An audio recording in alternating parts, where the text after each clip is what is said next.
For this week's homework assignment, you'll start by running those optimizations on your own fracture by calling out all the tiny pieces that you don't need, and you can submit screenshots of your geometry after having removed those small pieces, and you can submit a wide shot like this and a close-up shot as well so that we can see roughly the scale of the pieces that have been removed, and we can ensure that the building still looks okay from the normal camera distance.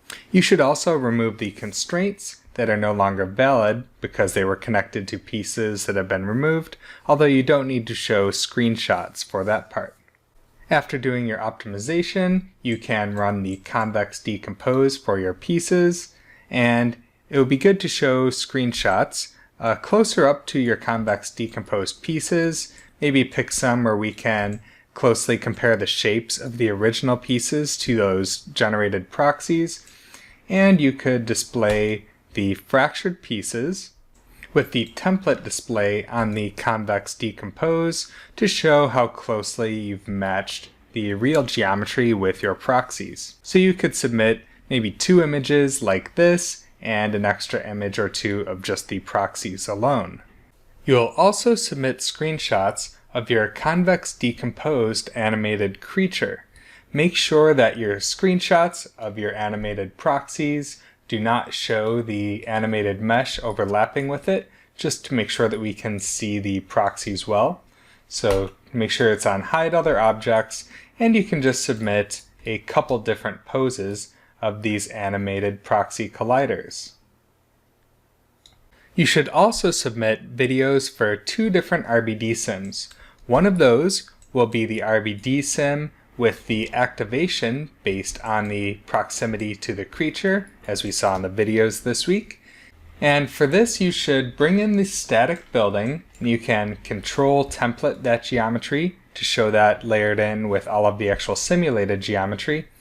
And if you have your creature displayed at the object level, we can also just turn on Show All Objects to show the creature in this flipbook as well. So make sure this utilizes the activation with the creature and also collisions based on those animated proxies that you've generated. Ideally, you should show this flipbook on the high-res geometry instead of the proxies, but if for some reason you have any problems running the flipbook on the high-res geom, if you have crashes or something, then showing the proxies instead is acceptable. For setup and testing, I use the Measure Fracture HDA to remove the small pieces. It's absolutely fine if you'd like to submit your videos with the small pieces removed as well, but if you want to include all of these small little pieces and run the sim on the entire building, that's even better.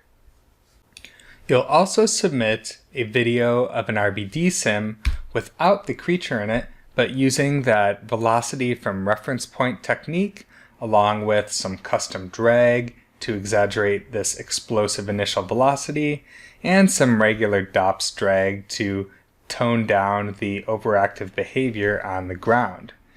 For this video, you should not include the creature in it because we want to see the behavior of the pieces without them colliding with him.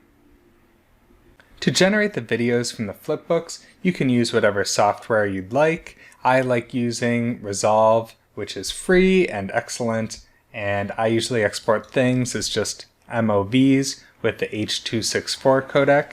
And I'm not very picky about codecs, but please do not use the Apple ProRes format because that doesn't play on most programs on PC. So good luck setting up your simulations, and as usual, if you have any problems, feel free to post on the forum so everybody can learn from it, or send me a private email if you'd prefer.